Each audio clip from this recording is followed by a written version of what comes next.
Hello, and welcome to episode 39 of the PowerScore LSAT podcast. I'm Dave Killoran back in Napa Valley. Yes, you are. I'm Jon Denning, still in Los Angeles. Remaining in Los Angeles. And tonight, Jon, this is an important episode for us. Yeah, I suppose it is. What are we talking about? The crystal ball for the spring 2020 LSATs. January, February, and it pains me to say this, March and April. 4 LSATs in 4 months, a murderer's row of tests. Pains me to hear that. These have become somewhat legendary, I guess. Popular, anyway. Certainly popular. Yeah. So we try to do these when we can, but yeah, it's a lot. Well, it's I think a lot of work for us, but more importantly, the changes are hard to discern between tests that have not been released. And so sometimes people say, are you going to do another one after January?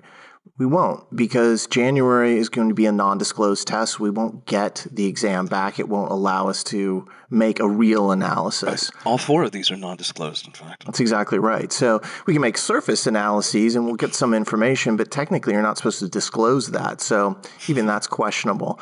Either way, we have had 2 LSATs since the last time we did this, both September and November. And so we have new information that kind of changes our perspective in terms of going forward. And thus, it is time to revisit the crystal ball and see exactly what lies within. There you go. I do like these. They're just, man, they can start to feel almost overwhelming. I'm sure it feels that way for listeners sometimes, too. There's so much data and information. Well, it's really cool. For people who've never heard one of these before, we're going to talk about the kind of content that you should see on these tests, maybe make a few predictions along the way that are specific to some of these exams. And we've had a pretty good track record in the past in terms of saying at times that certain things will show up. In fact, some very, very specific things like circular games. But it changes every single time. Sometimes we're more specific, sometimes we're less. And that's because we are watching LSAC and what they do. And that's where the guidance comes from. Yeah. I'm going to make an early prediction right now. I see you in my crystal ball with a drink. What are you drinking? Well, you don't even need a crystal ball for that. That's the safest guess of the night. Yeah, you can flip a coin, and no matter which side it lands on, I usually have a drink. There you go. The same goes for you. True. But in the holiday spirit, since we're recording this just after the holiday season and literally the day after New Year's Day, I am drinking a poinsettia, which was suggested to me on Reddit by one of the friends I have there that I talk to. And this is largely champagne. It's got some triple sec in it. I think when you make it, you can make it with different ingredients, but this one has triple sec and a little bit of cranberry juice. I see. I've seen these before. I thought they had vodka in them. Maybe that was just mine. You know what? I think you can add vodka to them. Well, technically, you can add vodka to anything, but I think a lot of people actually do it here. I don't know if she did add vodka to it. Maybe she did. I don't know which recipe that she used or if she even used a recipe. She might have just known it. I was just like, hey, I need some poinsettias. She was like, you the plants? I was like, no, man, the drinks. What are you drinking? Well, I've gone a different route, mostly because I just haven't had time to stock up on any booze since I got back to LA. And any that I had would have been New Year's wiped out. So I just grabbed a beer out of the fridge. But it is kind of a topical beer. The band that we're going to pull a song from relates in a way. The beer I'm drinking is a Red Stripe, and this will make sense in just a second. I don't know, Red Stripe's pretty holiday-ish feeling. Sure. It's a Red Stripe. Yeah. I was telling you this earlier, a bunch of my band buddies around town, musician friends of mine, they just live on these. I don't know why. I don't know why Red Stripe is so popular, but musicians seem to love them. It's a non-domestic beer that actually isn't all that expensive. That could be it. I think that's your reason right there. So why don't you continue on with that? What is the musical choice of the night? I'm just thinking broken, pretentious. It's a bad way to be. Well, truly. The Red Stripe thing actually relates to a band, one of my favorite bands, the White Stripes, because we're pulling a Jack White song with his group, the Raconteurs. Now, that's a very convoluted way for me to justify this beer, but I did it. I don't know if you did it successfully, but you've done it. That was a the song is Steady As She Goes. Yeah. Steady As She Goes. It's one of their bigger, I think, hits, the Raconteurs. years back. Did they have others? I don't know. I'm a bigger fan of the White Stripes than the Raconteurs. It's interesting because I myself am not a fan of either of these bands You don't or like Jack White in general. And I don't know why that is. It's just something about him annoys me. Even though I acknowledge that he's a good guitar player. I think Rolling Stone said he was like number 23 guitar player of all time, and I was like, that's false. Yeah, I don't agree with that either. He's got some good melodic hooks that he does. This song is, I think, one of the better ones, and of course, Seven Nation Army, which he wrote, I think is one of the catchiest songs of the last like 10, 15 years. The White Stripes catalog's pretty solid, man. Go back and revisit it sometimes. I won't. I've never visited in the first place. I have no interest in visiting it. Fair enough. As soon as he opens his mouth, I'm like, okay, bro. Yeah, it's a little polarizing. I can see that. But the reason we've chosen this song is not polarizing. I think this is actually one of the easier things to discuss. Steady as She Goes refers both to the fact that the test, in terms of content at least, as we will see, has been really steady. It's been, I think, a fairly normal 2019 from the release tests. There have been some wiggles here and there, some nuance, but I didn't see anything crazy happen. Let me clarify your statement. You know exactly what I'm going to say. Mm-hmm. Is you're talking about what's on the LSAT itself. Yeah. The external factors of the LSAT, the administration and the writing sample and all that, we already talked about what a disaster that's been. It going digital, all of those things are the craziest year I've ever seen. The worst year in history that I've ever seen. But when you get your hands on the tests themselves, eventually, then I thought they were pretty fair tests for the most part. I didn't see any kind of like unevenness for the most part. I've just finished posting explanations for the entire November 2019 logic game section and a bunch of LR as well. And the thing that really struck me about the logic games on that test was how normal they were in terms of overall difficulty. And again, that's a test that has 3 relatively easier games to start and then one, I think, very difficult game to close.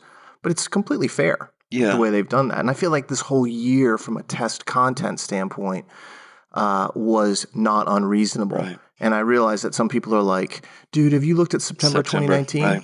I'm like, yeah, go listen to our podcast on that. We have, in fact, looked at it. We don't think it's quite as bad as claimed. As its reputation. It's funny, I said that and got hate mail.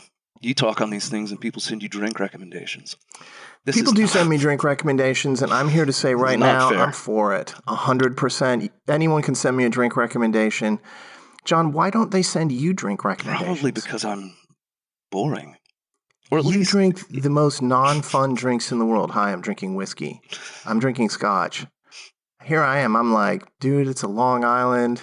That's it's true. A poinsettia. It's a coquito. Who knows what I'll drink next? You're definitely exploring far more than I have been with this. I like it. It's highly enjoyable in my opinion. I'm not opposed to it. Just don't send me anything too sugary. That's all. That's where you just took away all the fun. I guess. Anyway. All right, let's move to the LSAT world on that note. And there's really only one thing of note here. Right now, they have not released the test dates for the second half of 2020. Rest assured, those are coming. I have spoken to LSAC directly about this, and their upper administration has said, we really wish we had them out already. We're just trying to make sure there are no mistakes or errors. Yeah. So they're hoping to put them out early this month. Now, whether that's early this month as in the 3rd or early this month as in the 10th, I don't know. But they are aware of it. They understand that this is starting to cause problems, and so they should get those test dates out for the second half of 2020 pretty soon. Yeah. I know something we're both looking forward to, too, because we kind of need to schedule classes. Yeah, I'd really like to do that. And I'd also like to know where, when I need to make sure 100% that I'm in front of a computer. So I thought you were going to say the bar is stocked, but both. I try not to drink early on in those days. You never know what's going to happen. Well, speaking of all the tests that are about to happen, you just want to do a quick rundown of what's and where's? Okay. Yeah, I'll leave that for you to knock it out. I'll bang right through it. The first thing I'll say is over the next 4 months, God, it kills me to say this, there is not going to be a single test released. Every test that is about to be administered, whether in North America or internationally, and I'll touch on them, is a non-disclosed test. So all of basically current LSAT content that we have right now is all we will have until June, or probably July, when the June scores come out. So the first test that we'll see in what's kind of a global weekend. Saturday, the 11th of January, Sunday, the 12th of January, Monday, the 13th of January, there's going to be international tests and North American tests. Saturday, the 11th, you'll see tests in Europe. Sunday, the 12th, rather, you'll see tests in Asia, Africa, Australia. And then Monday, the 13th, where most of our listeners probably are looking, you will see a non-disclosed test here in North America. So that's the next fun weekend we could do with, and that's right around the corner. I mean, that's a week and a half as of right now. It's coming up on us right now. Hot and heavy. The next set of tests are only in North America, and they're on February 22nd, which is a Saturday. Then we jump into March and get a triple header once again, basically. The last weekend in March, Saturday the 28th, back to Europe. Sunday the 29th, back to Asia and the like. And then we get another Monday test here in North America, March 30th. And then the internationals get another month off. We don't. There's the test in April. In North America, it's Sunday, weirdly enough, April 25th. We never get a day off. Oh, we certainly don't get a month off. Yeah, what did we figure? It's 10 of the next 11 months have an LSAT here in North America in them. Yeah, which also means not just 10 of 11 LSATs in North America. It means later on, 10 out of 11 months have score releases. Yeah, and given the way things are going, 10 out of 11 tests probably have makeup exams, probably have complete meltdowns. That was savage. Yeah. I 100% support it. So I think we'll be seeing somewhere in the neighborhood of 20 LSAT administrations over the next 11 months. You know, somebody asked me before this, they're like, well, will what you guys talk about apply to the European and Asian and all the international tests? And that's an excellent question. And the answer is it will. Now, we're going to probably touch a little bit on this perhaps later about the idea of whether or not some of these tests are going to be new or reuses. Mm-hmm. Our expectation is that most of the North American tests are going to be new. With the international tests, it'll probably be a little bit of a mixture. And one of the things that we've seen with those international tests is they have had a tendency to reuse exams from the past. Yeah. And sometimes from 5, 6, 7 years ago. So it gets a little bit different. But remember this, and this is something that we'll dive into shortly. The core of each LSAT is largely the same. They're always going to test things like conditional reasoning and causal reasoning and linearity and grouping. So when we start talking about differences between tests, you're not talking about a massive shift. You're talking about minor shifts that create a very different perception to certain test takers. Right. But when you step back from it, you find these tests are really quite similar overall. Yeah, this is an article that I hear people talk about all the time that you wrote about the LSAC casino. You never quite know what you're going to get, but at the heart of it, it's pretty much always the same test. And there are countermeasures where things do tend to differ a little more than intended. That September section of games was harder than November's. What do? They let you miss 3 more questions for 170. Exactly. Great example. Yeah. So they try to offset those subtle differences in difficulty. And then part of it, I mean, I hate this, but it's just the luck of the draw. I had a tutoring student last year, and I think she'd taken the test 4 times and gotten an experimental reading comp all 4 times. And she was like, this is my nightmare. This cannot happen again. Yeah, I feel her on that. Yeah, that'd be my nightmare too. So a lot of it is that degree of luck. Or if your center even opens or operates, these kinds of things. We won't dive back into that. Not too much, but we'll talk about it momentarily. Can I touch on the tests that they do like to reuse? Yeah, because please do. If, as part of this, as a predictive event, there might be a degree of predictability to this based off of recent history, particularly in international situations. So let me hit the big 4 that they've been leaning on here, this narrow window of tests. Feb 2016. It's always non-disclosed tests, I'll say. You're not going to see a June test from a past year. Feb 2016, they used this last year in February in Asia. Not last year, February 2018 in Asia. They used it in June 2018 in Europe. February 2015, this is one they like a lot. It's not the most popular, but they like it. This came up in June 2018 in Asia, October 2018 in Europe, and then it got used here in America for Sabbath tests last January and some November makeups, well, about last month. Their favorite of all, February 2013. I don't know why this holds the gold. I don't know what it is about this test that they love so much. But man, they've used this thing, I'd say at least a dozen times over the years. and wholesale administrations. Some of the most recent events for this one: February 2018 in Europe, January 2019 as a makeup here in North America, March 2019 for a Sabbath, July 2019 for a center cancel, September 2019 for center cancels, and then again in November of 2019 for some makeup testers. Not all of them got this test, but a lot of them did. Which is a long-winded way of saying that they've used it a lot, right? If I had to guess, yeah, February 13 tends to probably be my pick each time. It's been their go-to. It's been their go-to, yeah. It's their favorite one. They clearly have a lot of paper copies of it. I think maybe they just overprinted that test, and they're like, we still got to use it, which is ludicrous, but... The vault is stocked. And then finally, going out the furthest back, February 2012. This came up January 2019 in Asia, March 2019 in Europe. So there you have it. 4 tests that I think are all good contenders for international testers through the next several months. Yeah, less likely for use in the U.S., and in some cases, very, very unlikely. I don't think they're going to use February 2013 here in the U.S. anytime soon. Yeah. I know you'd agree with this disclaimer. There is no material benefit for us saying that. I mean, it's interesting to talk about. Certainly, those tests are out there informationally, but I don't think knowing that February 13 has been a popular release gives somebody an advantage. I just want to put that out there. Well, I agree with you. Let's say that you were able to determine that it was February 2013 that you thought you were going to get, and you went and you looked up what the content was. Well, how much does it really help you to know what the topics, say, of the reading comp passage was, or that there was a game about like a museum on there? Nothing. It really doesn't help you. Oh, it was a linear game. Guess what? You're going to get one of those anyway. So it doesn't change a whole lot. It's a really interesting point of conversation. And sometimes people say, is that unfair? Nah, I don't think it's unfair at all, because you just are getting general information, not specific. Yeah, look, if I'm going to tell you how to do game 3 from February 2013, that's a different ball game altogether, and I'm not going to. So. Exactly. So with that in mind, it doesn't mean that history and kind of examining it is completely unhelpful, however.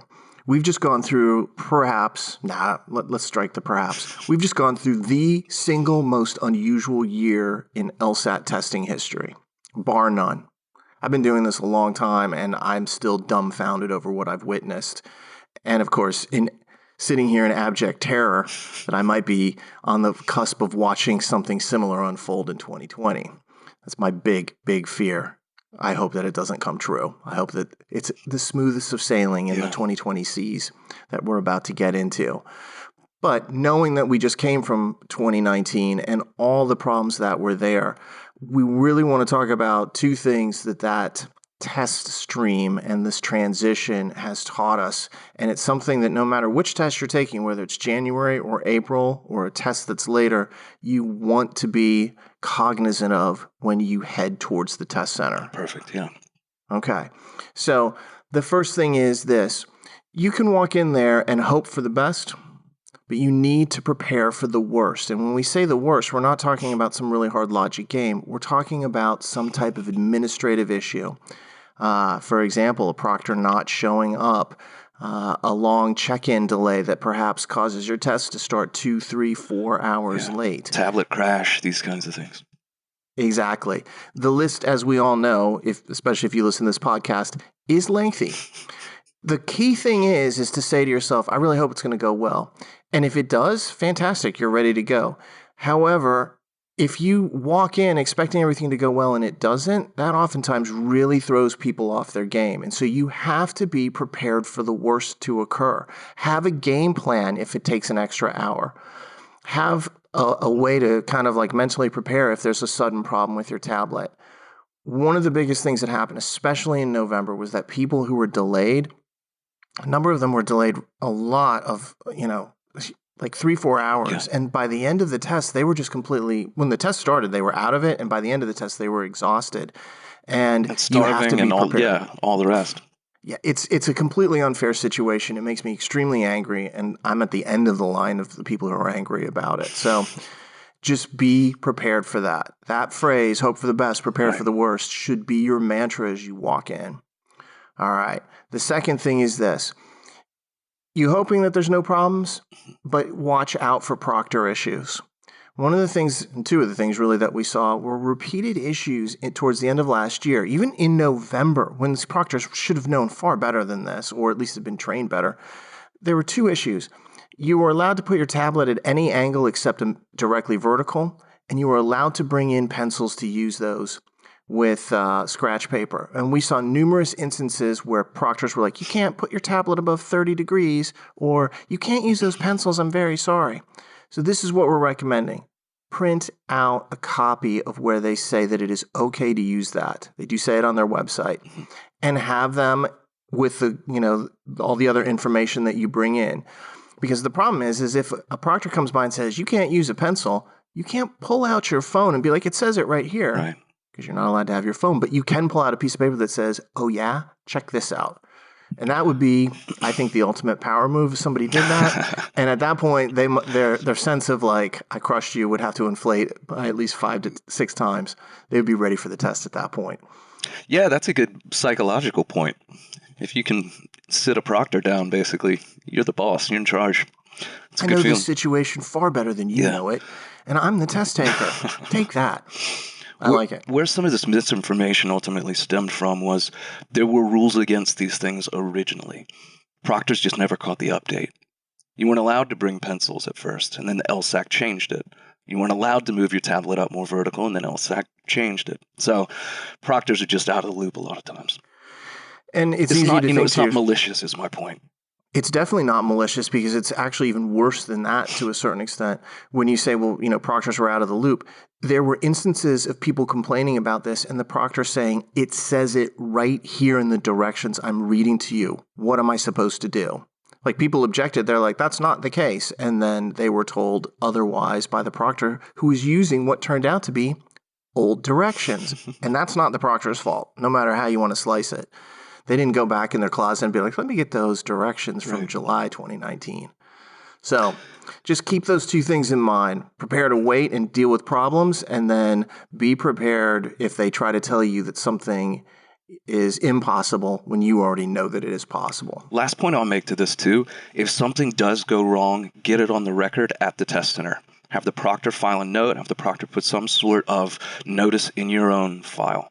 Because if you do eventually have to go back and try to negotiate with LSAC, fight for a fee waiver, fight for something, it's much easier if you're like, no, see, it says it right there. I think probably we'll see fewer complaints out of January. And part of the reason has nothing to do with LSAC. Part of the reason is don't forget this. If you make a formal complaint and you do not withdraw it, they will put a hold on your score release.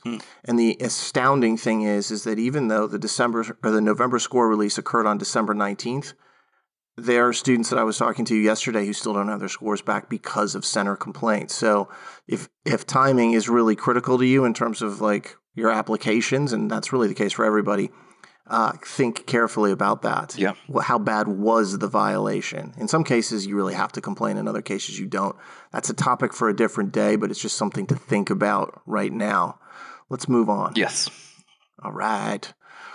Let's get into the main discussion here, which is, in fact, the crystal portion of the crystal ball, and that is predicting what's coming up on these 4 tests. Let's talk about the content and where things are actually going.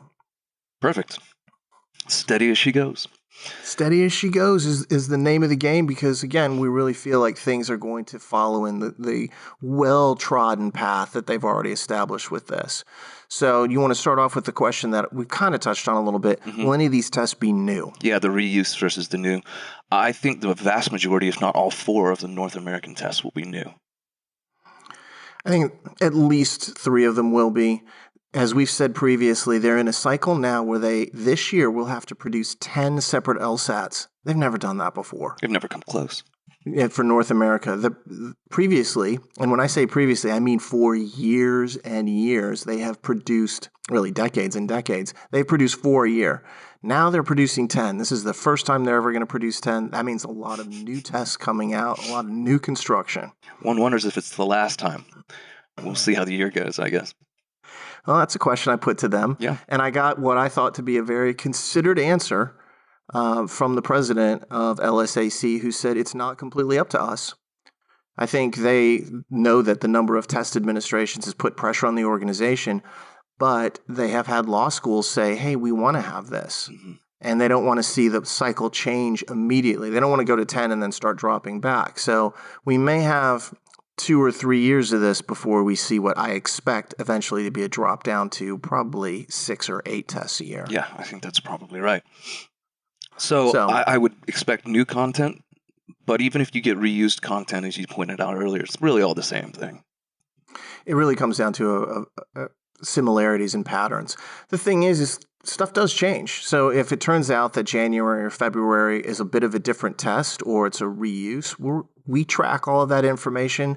I think the easiest and fastest way to get that information from us is to follow us on Twitter, because both of us talk about it. That's the one place I know I'm going to actually post anything related to new LSATs, updated LSATs, what have you. It always goes on Twitter first. Yeah. We tend to find out pretty quickly from students too, because they frantically rush home and tweet to us. So yeah, it's the quickest way. Something like Instagram, you're not gonna. Who's gonna send a picture of like, I wonder if I reused, that test was reused. Twitter's like right to it. It's toxic. It's a terrible place to spend a lot of your time at. But when it comes to LSAT information, that's where we put it out, and it's quick. So within that content, what have we seen that informs what we expect? Basically, let me start with the biggest, which is LR.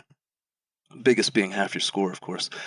What people don't realize, speaking of half your score, is that logical reasoning sections are not built evenly. The landscape there is rather Himalayan, I suppose, in that some things appear a lot and some things are vanishingly absent. In fact, you can go for years and not see a single question of certain types. So let me run through what some of those types actually are. And of course, I'll focus on the ones that I do expect to play the biggest role in everyone's score. There are 4 question types or categories of question that make up about 50% of your overall count, which means 50% of your score. A big one is strengthen, especially lately strengthen principle, where instead of dealing with very explicit facts or situations, they talk about more like broad rules impacting for the better an argument. So really focus on strengthen, especially strengthen principle. That's a big one. No avoiding it, flaw in the reasoning. This, for a number of tests, is the most common question type. We did an entire series on flaw in the reasoning as part of this podcast. I think we ended up doing 4 episodes on it. 3 very specific into categorical flaws, and then one that was a little more general that I think in a way might be the most important about what to do with questions that don't have an identifiable error in them. I don't know if this is a straw man or a circular reasoning or something. That's a very important idea to have in hand as well. Another unavoidable giant must be true. But it's been something of a gentle giant in years past in that it's appeared and then retreated and then reappeared with a vengeance again. In 2019, there were 26 total must be true questions. The year before, half as many. 2018, there were only 13 of these total. The year before, double again, 27. So must has been a really mixed bag over the years, but it's the heart of the test. Let me jump in really quickly there, because I think that's an interesting point. We were just talking about must be true in relation to practice tests and reviewing practice tests the other day, and you said it's the heart of the test just now, and that reflects what we were discussing. Even if it does go back down, and after, kind of the cycle 26, 13, 26, you figure maybe it will drop a little bit. That doesn't mean you should suddenly say to yourself, I'm going to study that less. And the reason is, and you can go back to our practice test review podcast and check that out, which is actually episode 38. As we point out, must be true affects your ability to strengthen arguments, to weaken arguments, to identify assumptions, to parallel, etc. So you have to be good at it. If they only tested it one time, you still would have to be good at it. So when you're looking at problems in LR and you're like, I wonder if must be true is going to show up a lot, maybe it won't. It does not matter. You must be a master of the must be true and most strongly supported question form. Which isn't even to address the fact that it's 90+% of reading comp. So true. Yeah, this is just, again, inescapable LSAT landscape. You've got to be good. It must be true, even if you only see 3 or 4 of them in LR. And the other categorical would be assumptions, necessary and sufficient, or as we'd call them, assumption and justify. There's usually about 7 or 8 of these in total on the test. But if you tally all that up, around 8 strengthen, 8 flaw, must all over the place, but let's call it about 8 and 8 or so assumptions. You get somewhere in the neighborhood of about half the test, if not even more of it. Which, we've talked about this before, but with 50% of LR roughly devoted to, 4 or 5 main question types there, that tells you what you should be focusing on. And interestingly enough, going back to the discussion we had last time about reviewing tests, you made a really good point about it's not just about like, okay, I have to look at these question types. I have to prioritize. Sure, especially if you're looking at the January test coming up here. This is the time where that prioritization is so key. If you struggle with must and you struggle with cannot be true, that's a no-brainer. You've got to go work on must. You can let some things go at this point for the sake of these heavy hitters. Yeah. Should I focus more on conditional reasoning, which I'm kind of good at, or should I focus more on formal logic, which I just don't feel comfortable with? If you're in the last week or two, you're ditching formal logic, okay? I understand you don't want to walk into the test feeling like you don't know something, but it's time to ditch it. Yeah. It's time to get on that conditional reasoning train because it's not only all over logical reasoning, it's in logic games as well. So prioritization at this particular point becomes really critically important. Yeah, and again, something I don't think we need to get deep into here because we talked about it so much last time. How do I know what to do with these results, especially when it really is crunch time? This is how you do it. All right. What comes next? You tell me. Well, I'll tell you, and then you tell us. It's reading comp. How's that? That was weak. Make me do the reading comprehension section. Man. I mean, I'll do it if you want. Well, let's put it this way. Reading comprehension is so difficult to predict in terms of anything specific. You mean topically? How about I'll do the broad content, you do the more specific content. Fair. That's a fair trade here on this. That'll hand the baton back and forth here. So when you go in, do we know that there's going to be a passage on microfinance? No, I don't know that. I don't know if there's going to be a passage on DNA or bacteria or any kind of specific science thing. It's really difficult to be able to pin them down topically, and they don't want to be pinned down. So it's not something that we worry about. It's not something that you should worry about. Instead, what we try to do is look at the broad brushstrokes of how they compose these sections. And if there's one thing that has become really consistent in recent years, it's been this breakdown of like humanities versus science versus law-related passages. Yeah. And it happened again in 2019 where the typical section would have 2 kind of humanities-based passages. Then they would have 1 science-based passage, not necessarily third, but somewhere in the section. And then they would have something that was law-related. And at that point, if I've done 3 passages in a section, I haven't seen anything about the law, well, I think probably there's a decent chance that the 4th passage is going to be law-related. So it kind of gives you a sense of at least the landscape of what you are looking at within these tests. Humanities passages historically are something like 55% of the test. Mm-hmm. That's pretty close to 2 per section. And some of this is even classification-oriented. We might call something humanities, and it's borderline. It's like a really soft science, and it could have gone either way. Like the history of science kind of thing, yeah. Yeah. Now, the key thing is, from a test-taking standpoint, is if you're trying to get like a 175, it really shouldn't matter to you what the topic is. Your expectation should be, I will crush anything that I see.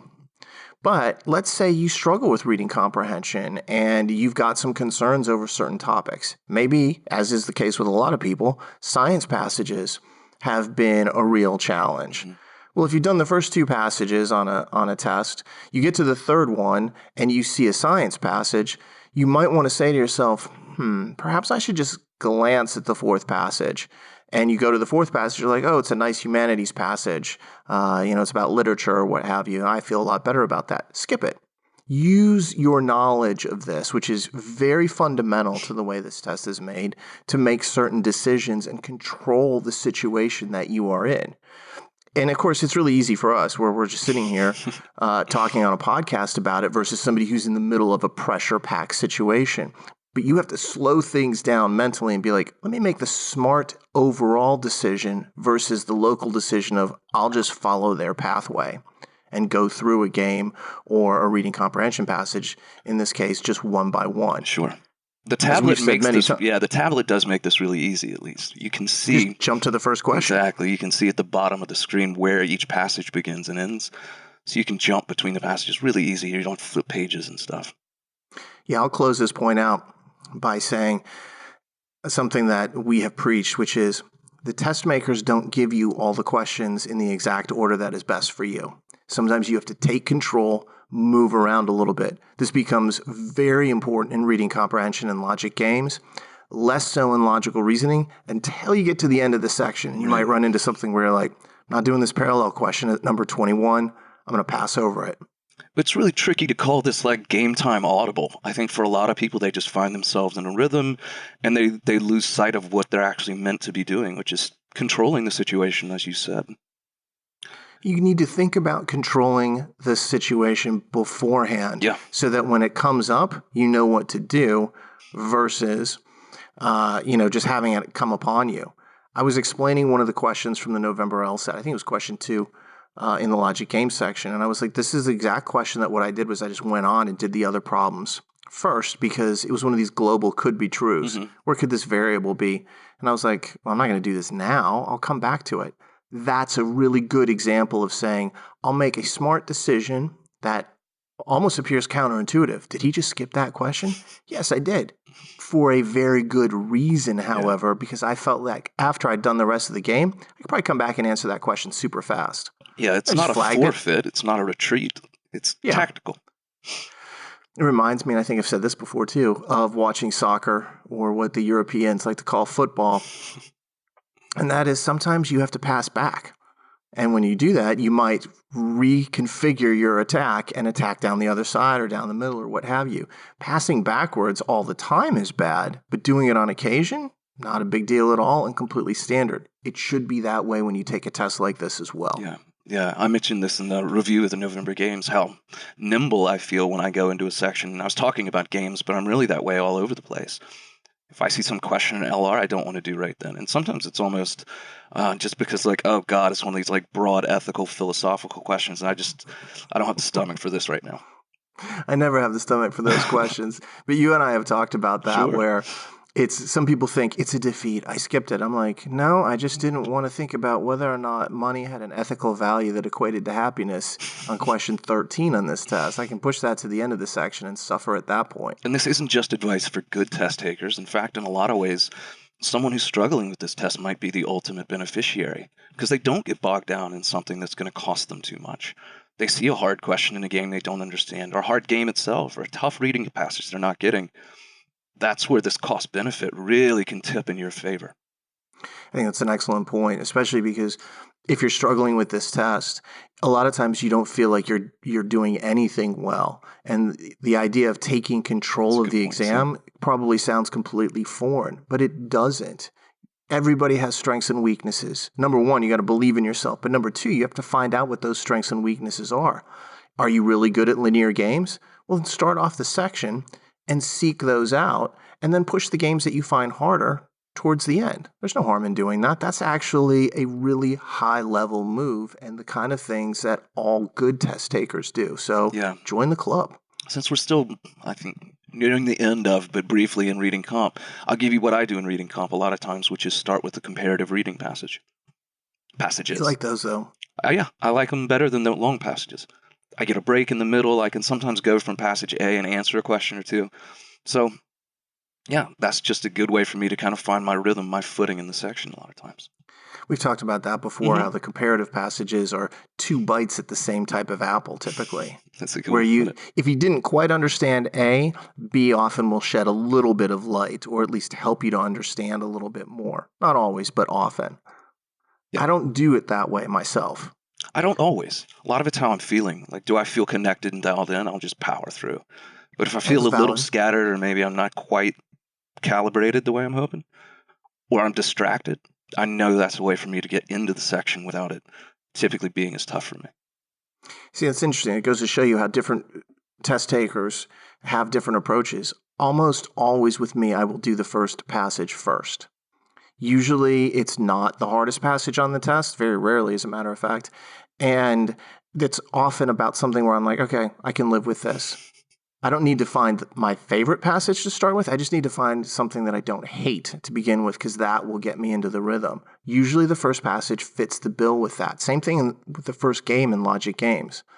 So I think, too, to make this even a little bit broader, perhaps, sometimes just feeling like you have a strategy that you're going to employ makes you feel strategic, as it were.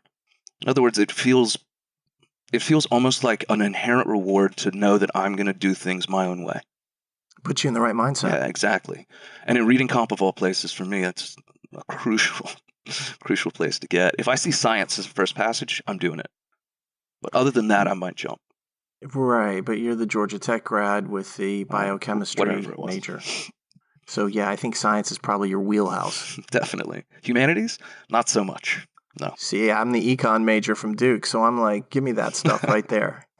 Give me all the humanities and finance and stuff that you can possibly throw at me. So boring. But that's how I feel about what you were just talking fair. about. But it doesn't really matter. From a standpoint of how we're taking the test, we're actually doing things that are very similar. Mm-hmm. We just are playing it towards what we prefer. And that doesn't necessarily mean that we do the same thing every time. No. Your comment there, I think, is really illuminating. You're like, well, it depends on how I feel. Yes, that's a good strategy because it's utterly flexible.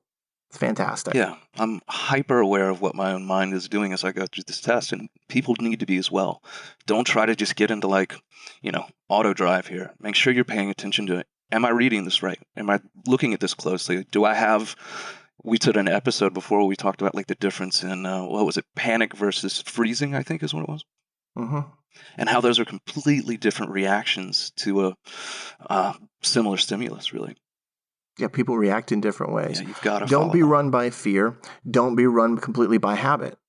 Actually have a strategy that can move around depending upon how you're feeling and what you are seeing on the screen or page, depending on where you're taking the test in front of you. Yeah. How have the questions looked? In reading comprehension. Mm-hmm. And then we'll jump out of this. All right. Well, the good news is it's a short answer. They have been more or less the same for years now. A lot of dominance by these general reference, broad reference ideas, things like, which of the following does the author mention, or what's the main point? Big passages, a whole types of question. That's been over half, I believe. Right, yeah. Roughly half, but a little over it. And of course, as I said before, if you're bad at must be true, game over in reading comp. Must be true completely runs this section. And I actually think it helps too if you study the logical reasoning must be true, to help make you better at reading comprehension, which tends to be like a big multi-part stimulus of LR. Yeah. A lot more details to it just because of the volume that's actually hitting there. And you notice that global reference style question, which asks about everything, about 50%, it's actually really close to 50%. Is what you're seeing. The other two, which is kind of like they mention a concept but don't specify, and then the last one, which is to specifically reference where you should look in the passage, they're pretty close, I think, to 25% each. But notice when you think about reading comprehension, what they're doing there, there's these three levels of questions, from super broad to kind of in the middle to really specific, and here they are kind of moving you through these levels. They're going to test you in different ways. Yeah. Must be true is in fact dominant overall in reading comp, but there's still that occasional strengthen and parallel type of question to keep you off balance. That's what those questions serve to do. And you think about how they're constructing these sections, you're going to see a little bit of everything, right. But you have to be prepared for that. You can't just focus on the main point because there's going to be detail questions and so on. Yeah. Happily, if you're aware that you've been thrown off balance, you can make adjustments. Maybe you skip, but there at least is a sensation of I know what to do in reaction to this. So. Yeah, I think a lot of people, when they saw the third passage on that November test, which was the computer and the peptide one, probably would have been better for them if they went to the last passage. That's the kind of decision where for a lot of people it's I don't know if I should do that. I'm like, if you're uncertain about it, you probably should do it. It's usually the way I feel about things. So, again, reading comprehension from a topical standpoint, very consistent in the types of questions they're asking you. You know it's going to be must be true focus. You know there's going to be a lot of globality to the questions, but there's still going to be a really solid portion of mid-level and very detailed concepts. I don't think there's been anything in reading comprehension that has really surprised me in years. Aside from maybe an increasing trend in just general section difficulty. That's funny. That was the thing I was going to say, except for that, which is like it's gotten to me a little bit harder and a little bit fuzzier at times. But in terms of like what they ask and the topics of what I'm seeing, nothing really unusual there. But I think RC is harder now than it was, years ago. 10 years ago or whatever. Let me ask you, since you're more of a, I think, historian of this test than I certainly am, you know a lot of the tests from, say, like the 90s better than I do. Would you say that reading comprehension back then is actually more useful to do now? In other words, a lot of what I've heard about stuff from the 90s, and certainly experienced some of it, is that the passages were really tough back then, and then they seem to have eased up a little, maybe through like the 2000s, early 2010s, and certainly we're seeing this trend back in the other direction. A lot of people ignore old tests, but I guess my question for you is, do you feel there's a particular value in the old reading comp, given the difficulty now? That's an interesting question. Does that make sense? I don't know if I it makes total sense to me. That's the question as to really, it's a broader based question. How useful are old LSATs? And it's funny, I saw somebody on a forum this morning be like, old LSATs are useless. And I was like, man, you're so confident in that opinion and it's completely wrong. But, that's what a forum is somebody's like stating their opinion even if they don't have actual facts to back it up. I think when I look at older LSATs, first off, I feel they're very useful. And they're useful for different things. In logic games, there are a bunch of really tough, weird games that go way back into the 90s. And I think those are incredibly useful to look at. If you look at our list of like some of the hardest games of all time, a lot of them are from the 1990s and the early 2000s. There's a bunch of brutal games in there. And so I feel like going back and doing those makes people better. Mm-hmm. In logical reasoning, it comes and goes. Some of the hardest questions ever are back from the 90s, and they're harder or as hard as anything that we've been seeing today. However, there's a number of questions from the 90s that I find incredibly useful for learning purposes, where the concept has been presented in a really crystal clear way. And as you're learning the LSAT, it's good to see those questions and kind of go through them and be like, that's how they think about it. And then later on, when they make it fuzzier and a little bit more squishy, it's easier to understand what's underneath all of that. So LR kind of like goes both ways. And I suppose reading comprehension does too. There are certainly passages from back in the so-called good old days where I'm like, that's rough.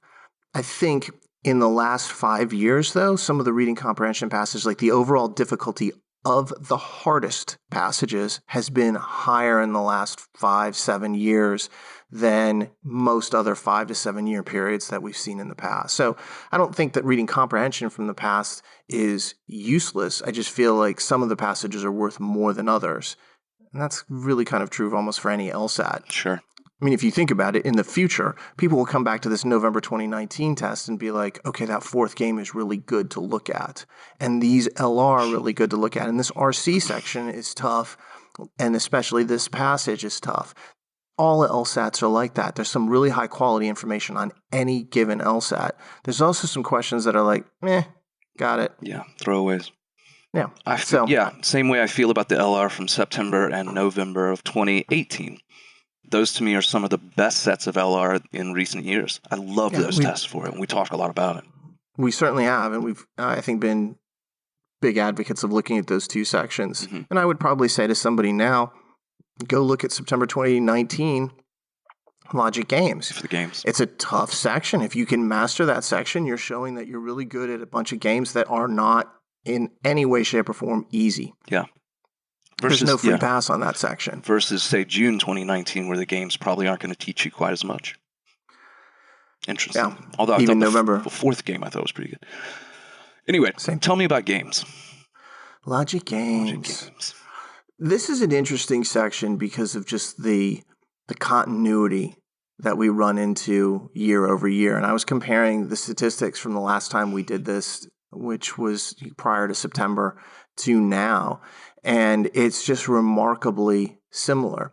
The biggest lesson that comes out of studying for logic games, especially if you're down into the last 2 weeks before the test, or even if you're kind of creating a long-term study plan, is the overwhelming focus on linearity and grouping. And it's hard for me to overstate that. When we look at all the games that have kind of come through, it's like 97, 98% of all games deal with one of those concepts. That means that the so-called outlier games, something like pattern or mapping, they're incredibly rare. They show up less than 3% of the time. That means they show up. But like in 2019, probably the best example of those games was that on September 2019, there's that second game, which everybody sees as a circular game. Very few people do as a circular game. It's the one about the artifacts. Yeah. So that's the one game from 2019 that actually is out of alignment. Now, when you go back to 2018 and you had that circular sequencing game, I've seen people start to say circular sequencing is back. And you respond.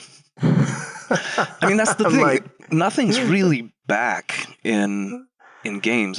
There's always a chance that something could appear. We went through a 3-year stretch of pattern games. Yeah. And then really not much ever since. You said, and that makes you think, and I'll tell you what it makes me think. That's what they want you to think. Yeah. And so everybody starts spending a lot of time on it. Now, of course, we covered it in the Logic Games Bible. It's in our courses. So to our students, it's like, okay, it's there. And I tend to look at logic games this way. Learn it, know it, and if you don't like it, hope it doesn't show up. If you do like it, pray that it does show up. Right. So my view on circular is it's not that tough to handle. You just have to know what you're doing. We can teach you that relatively quickly, certainly no more than an hour. And once you have that information, you just lock it away. And if it shows up, you unlock that box and kill it. Same thing with stuff like mapping and pattern games. So the chances overall are not fantastic on any individual test. But over the course of 4 tests, there's a decent chance we would see one of these games pop up.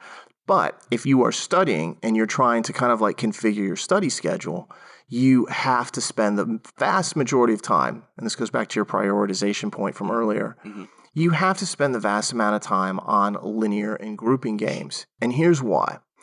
So about 1/3 of all games are basic linear games. That's a huge amount. And in 2019, there was basically 1 per test was the average. You're going to see one on the test. And if you don't, it's because you're seeing an advanced linear game, because that's around 20 to 22% of all games. And that's actually increased this year because 1 out of every 3 games in 2019 was an advanced linear game. There was a greater emphasis in 2019 than there were in prior years. Yeah. So those 2 game types, basic and advanced linear, that's half your test right there. It's 55% of all LSAT games. It's roughly 2 out of 4 games on any given test. Again, varies. Sometimes it's 1, sometimes it's 3. Let me make a point about September and why I think that section was so hard for a lot of people. There wasn't a basic linear game, but there were 2 advanced linears. So the linearity was still 50% of it. It's just a little more advanced in that particular case. I think that really wrecked a lot of people's day. Yeah. Such a mild way of putting it. It wrecked their day. Yeah. I would have used words like traumatized. Things like that. And of course, think about it. Basic linear game is usually a 1-to-1 relationship. Advanced linear games, they're stacking up more and more variables. You look at the September 2019 Flowers game, and then you look at the last game here on November 2019, which I think is legitimately hard. I think those are probably 2 of the hardest games on those 2 tests.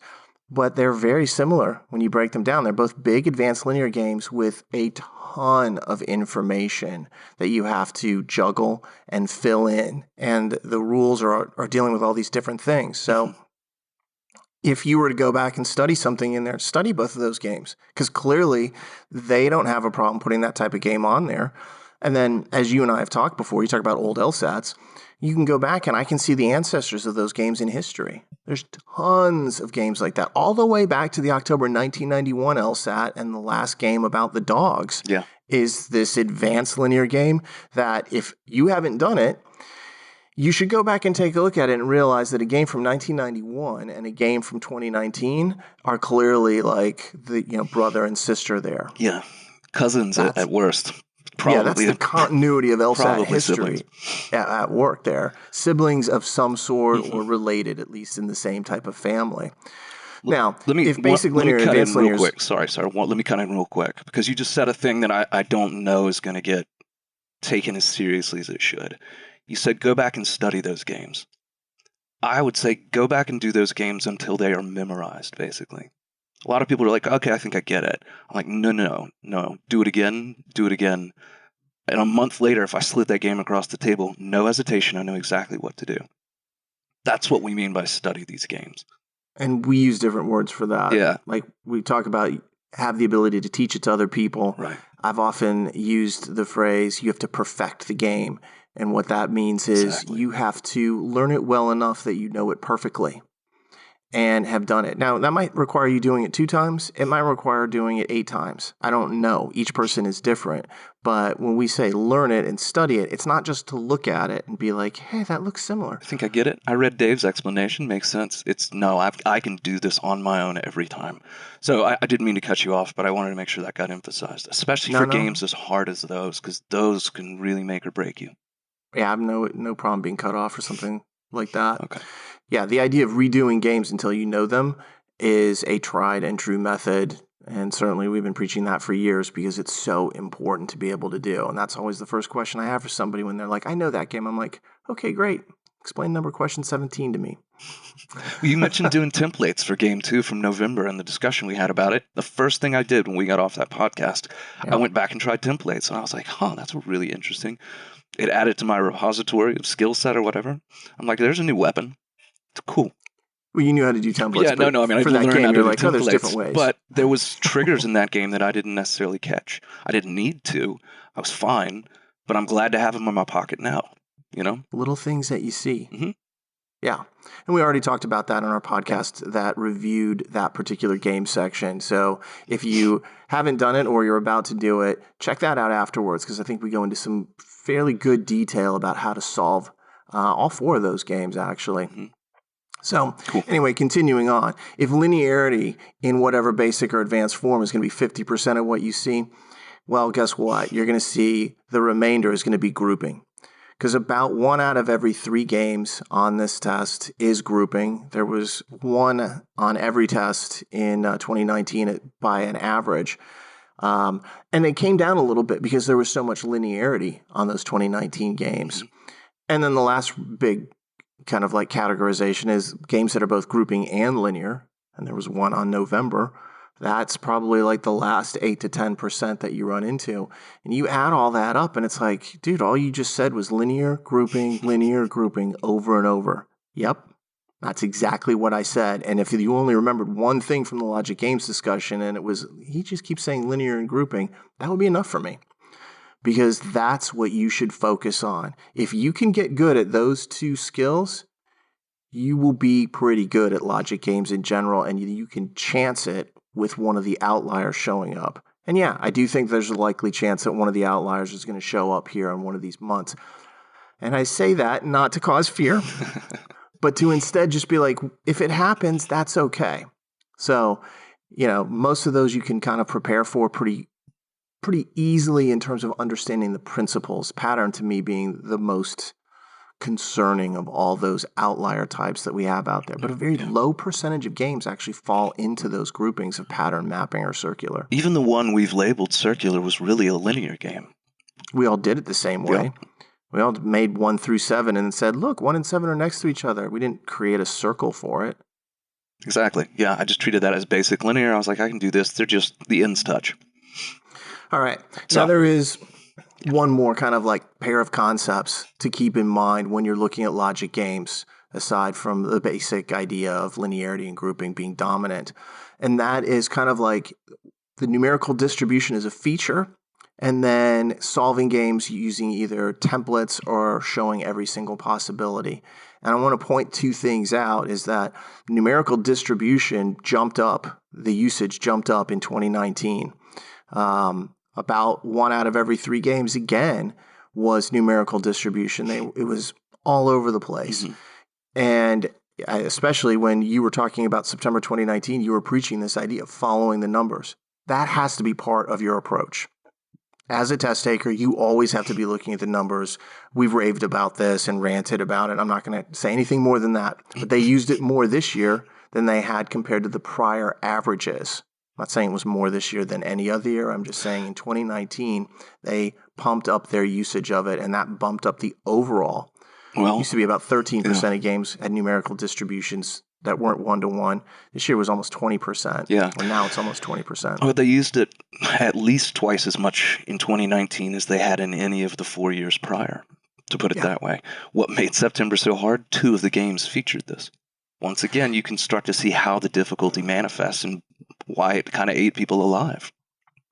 Yeah, and it's funny because you mentioned before, like, you're talking about stuff that you might see or might not see, and someone's like, oh, there's more circular sequencing. How does that make you feel? Remember that they focus on things, usually after periods of not focusing on it. Then they'll go through a period where they don't focus on it, and later on, they'll bring it back. This is the rise and fall of this test. So it shouldn't be any kind of surprise to you as a test taker. They have the complete board of which to choose where they want to play and what pieces to use. They don't always use every piece every time, but that doesn't all of a sudden mean, oh, they're done with it. There are some games like family trees that I think they're done with. You have to go way, way back into the 80s to find a family tree game. But sometimes I see people say, well, the LSAT has stopped doing that. I'm like, do you not know the history of this test? They've done this repeatedly. 7 years they went without a concept, and then all of a sudden it pops back up. That's not a surprise. That's them lying in wait for test takers and hoping that they've forgotten about it and then attacking with it. Yeah, the last thing they want you to be is comfortable, or at least justifiably comfortable. Well, what they really want is for someone to be like, we're not going to test that. They haven't tested it in 3 years. Well, what's a good time to bring that up? That's it. Right about now. So the last idea that is really critical to kind of keep in mind and is a solution strategy that was really important on the November 2019 test, and that is to show templates or possibilities. No matter what phrase or word you use for this involves kind of like creating scenarios based upon different directions in the game. Like in that game number 2, whether or not you have jalapeno in your soup, kind of recipe is going to have an impact on which kind of like big picture things can happen. So this is something that I always tell people. It's been a while since there's been a test where there wasn't at least one game where the best approach was to show some templates. Guess which one it was? Which one was it? September. Yeah, that's a good point. I mean, no, I'm just saying that is a special section of games for all the wrong reasons for a lot of people. People love templates if they know how to do them. Not a template to be found, but there was one in June. There were 2 in November. So they're still out there. September was just kind of its own animal. Yeah, September had more than numerical distribution is what I'm thinking of. And advanced kind of bleeding the two together. Yeah. Oftentimes distributions will bleed over to templates for me. That's a very fair point. They predispose me to do that. So that's a good point right there. But identify the templates, identify the possibilities, however you want to term that. And we use those terms similarly, but they are slightly different to us. About 30% of all games, in the last, say, 4 or 5 years can be solved using that particular approach. And that's actually down slightly after what you had in September where it didn't really occur. But 2 of them then popped up on the November LSAT. Yeah. Sometimes people are like, oh, I forgot it. And whenever I hear them say that, I get mad from a teaching perspective. Right. I'm not like mad at them. I'm like, don't forget, this is one of the most important solution strategies that is out there. You can never forget it. You always have to be looking for the triggers that would say, I don't know that there's a whole lot that can happen in this game. In the November LSAT, game number 3, there's that RT block. And it can either go in one of 3 spaces, F, G, and H. Because there's only 3 spaces in the game. Show those 3, makes the game a lot easier. You can kind of go from there. So, and if you're thinking to yourself, I don't know what he's talking about, again, go do that game and then go to our forum. I've explained game number 3, not just the setup, but all the questions. And for that entire section, you can kind of like see what my thinking was there and the best way to approach that kind of thing. I'll give you a compliment about that too, buddy, because I didn't help at all. I mean, we talked about him, but you did all the heavy lifting. I think I've explained like a dozen of the LR, and I'm going to explain more because I really like this test in some respects. And then all the games, I don't know, I started doing it and I got on a roll and I had the time because of the holidays and nobody was bothering me. And I was like, I was having fun with it, which sounds ludicrous, but I was. And so I just did it all. Yeah, you kind of get in the groove sometimes. I like it.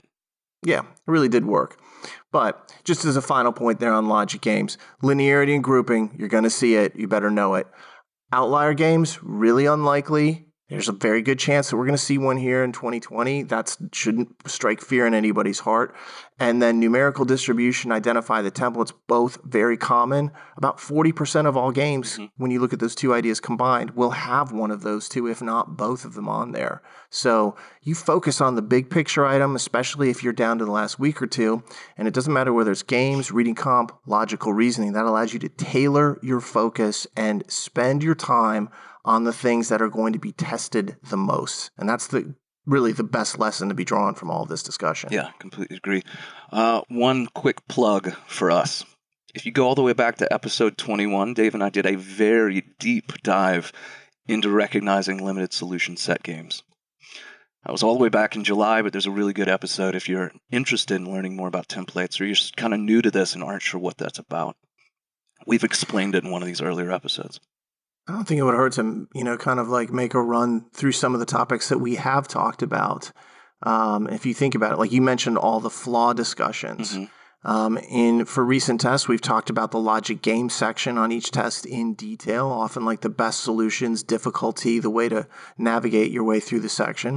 You just talked about those templates.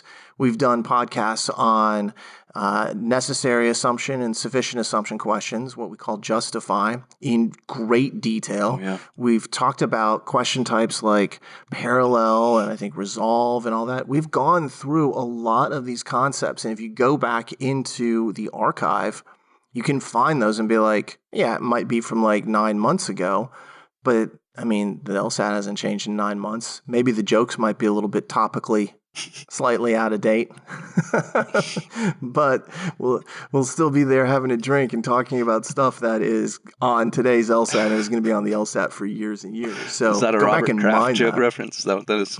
My Robert Kraft jokes hold up. Stand by them. Until he suddenly is gone. Yeah. Yes, they do. Patriots looking for some trouble in the playoffs here since they blew the home seed. Yeah. I hate to see it, not because I care, but because all of my friends are diehard.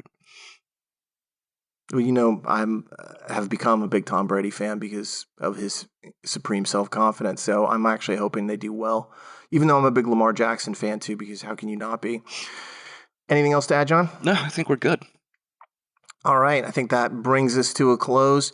If you get a chance, please subscribe to this podcast on iTunes, Spotify, YouTube, or anywhere else you find it. Give us a rating. And if you have questions or drink suggestions, especially for John, who needs it, you can send that to LSATpodcast@PowerScore.com. On behalf of John and myself, have a great week. We look forward to talking to you again soon.